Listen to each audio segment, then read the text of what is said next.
मित्रों, बारनावत में लाक्षागृह का कांड होने के बाद पांडु लोग वहाँ से निकले और सीधे जंगल की ओर बढ़ते चले गए। पांडु लोग वहाँ से जंगल की ओर बढ़ते चले गए और जाते जाते बहुत दूर तक वो लोग चले गए, किंतु रात का समय था, सभी लोग नींद से परेशान थे और अंधेरा था, तो इस कारण से उन लोगों को जाने में बड़ी कठिनाई हो रही थी और वो लोग किसी तरह फिर भी आगे बढ़ते चले गए। इधर जब हस्तिनापुर में खबर आया तो शकुनी और दुर्योधन बड़ा ज़ोर ज़ोर से ठहाका मार करके हंसने लगा।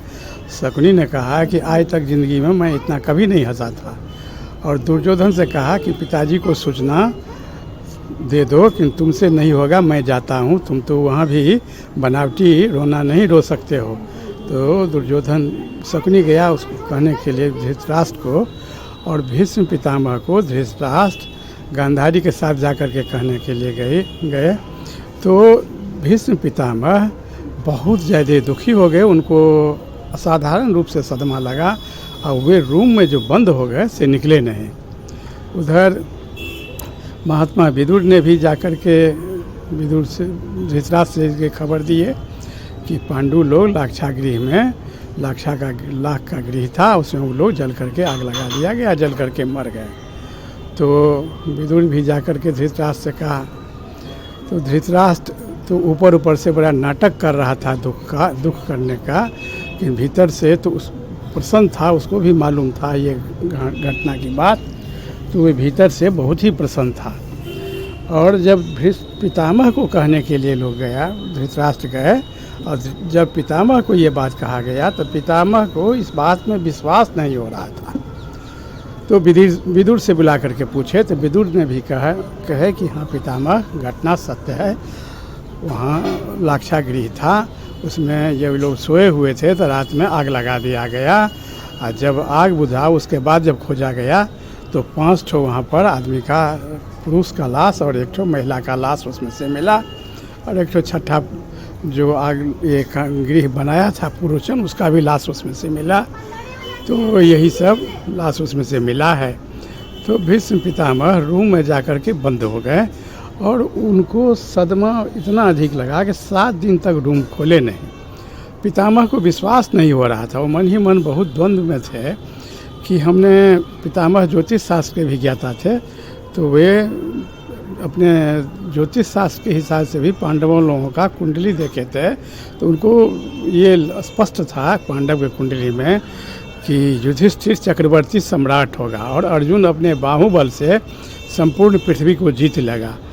दूसरी बात कि तो जो अर्जुन के पास ऐसा बाण था कि अगर आग भी लगा दिया गया तो पूरा वर्षा से सबको डुबा सकता था, तो आग बुझ जाता। भीम के बाह में इतना ताकत है कि एक ही मुक्का में वो किसी भी दीवार को तोड़ सकता था, तो लाख का दीवार टूटने में क्या था, तो लोग जल कैसे सकता था। फिर भी जब विदुर कहा है तो सभी लोग उसका गए, कौरव लोग, धृतराष्ट्र ने कहा अपने पुत्रों से कि जाकर के बारनावत जाकर के उस सबका श्राद्ध कर्म कर दो। सभी वहाँ जाकर श्राद्ध कर्म किया। 7 दिन के बाद पितामह खोल करके गंगा जी में तिलांजलि देने के लिए गए। तो जब गंगा जी में प्रवेश किए तिलांजलि देने के लिए, तो गंगा जी प्रकट होकर के आ गई और गंगा जी ने कहे, सिर्फ इतना ही कही कि पुत्र तुम क्या करने जा रहे हो। तो कहे कि पांडु लोगों का मृत्यु हो गया है, 5 हमारे पांडव जल करके, युधिष्ठिर 5 भाई लाक्षागृह में जल करके मर गए हैं, उनको तिलांजलि देने के लिए आया। तो गंगा जी ने कही कि जिंदा व्यक्ति को तिलांजलि नहीं दिया जाता है। तो बड़ा अक्षका है भीष्म कि जिंदा, उनको विश्वास ही नहीं हो रहा था। तो गंगा जी ने सिर्फ इतना ही कह दी कि जाओ ये बात विदुर से पूछो। तो पितामह बिना जलांजलि दिए हुए, जब उनकी माता गंगा जी ने ये बात कह दी, तो बिना जलांजलि दिए हुए वहाँ से गंगा जी से निकल गए, और गंगा जी से निकल करके वो ऊपर आए। तो ऊपर जब पितामह आए, बड़ा द्वंद्व में फंसे हुए थे कि सब ओर से सूचना है कि पांडव सभी लाक्षागृह में जल करके मर गया, और हमारी माता जी कही हैं कि जब पांडव जिंदा है तो विदुर से पूछना है, तो तब तक वहाँ विदुर भी पहुँच गए। तो विदुर जब गंगा जी के किनारे में पहुँच गए तो पितामह पूछे, विदुर क्या बात है? तो पितामह को विदुर ने कहे, चूँकि विदुर पितामह से झूठ नहीं कभी बोलते थे और विदुर वैसे भी धर्म के अवतार थे जो झूठ तो बोलते नहीं थे। तो विदुर कहे कि पांडु लोग जिंदा हैं। तो पितामह को बड़ा आश्चर्य लगा, तो कहे तुम हमको पहले क्यों नहीं बतलाया?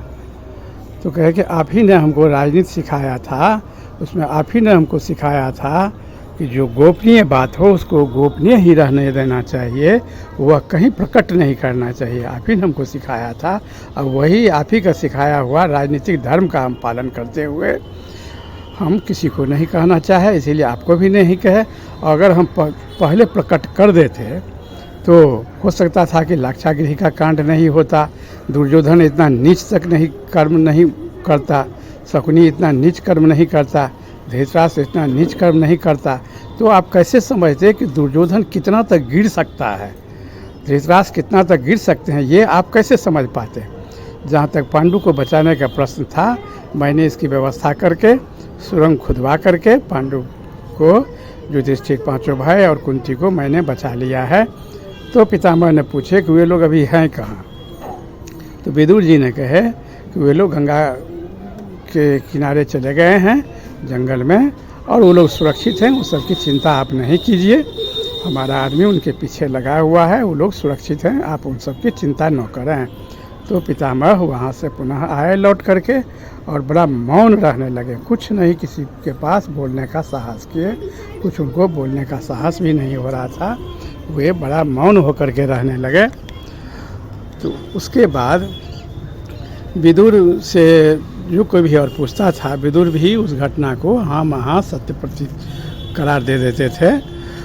तो किसी को कुछ पता नहीं लगा कि पांडव जिंदा है और दुर्योधन सब अपने आदमी को भेज करके वहाँ वारणावत में उनका अंतिम संस्कार क्रियाकर्म सब कुछ विधि पूर्वक कर दिया, खूब भोज भात किया, बड़ा उत्सव मनाया कि पांडव सभी कुंती के साथ जल करके मर गए। तो वहाँ वारणावत भेज करके दुर्योधन वहाँ खूब उत्सव मनाया, अपने आदमियों को भेज करके वहाँ खूब भोज भात किया और वो लोग बड़ा प्रसन्न हुआ कि चलो हमारा रास्ता का सारा कंटक निकल गया। और कर्ण इस बात से बहुत दुखी था, कर्ण बराबर कहते रहा, पहले भी शुरू में भी लाक्षागृह बनवाने से पहले भी कर्ण कह रहा था और इस बात से वह बड़ा दुखी हो गया। दुर्योधन को कहा कि दुर्योधन मैं तुम्हारा मित्र हूँ, तुम्हारा ऋणी हूँ कि ये काम तुमने बड़ा जघन्य घृणित काम किया है, वीर को इस ढंग से नहीं मारना चाहिए, वीर को युद्ध में ही मरना शोभा देता है। तो युद्ध करके अगर मारते तो हमको बहुत प्रसन्नता होती, या तो युद्ध में वो लोग मर जाता या हम लोग मर जाते। वह प्रसन्नता की बात थी, गौरव की बात थी कि तुमने कलंकित कर दिया मुझे भी, हमारे धर्म को तुमने भ्रष्ट कर दिया, तुम्हारी मित्रता के कारण मैं बंधा हुआ हूँ कि तुम तो मित्र को भी कलंकित कर दिया। इस ढंग का घृणित काम तो नहीं होना चाहिए, खैर तुमने किया है कि तुम जो कुछ किया मैं तुम्हारे साथ हूँ, इसलिए मैं तो कुछ कहूँगा नहीं। लेकिन कर्ण उस दिन से बहुत दुखी रहने लगा कि दुर्योधन बड़ा नीच कर्म किया है।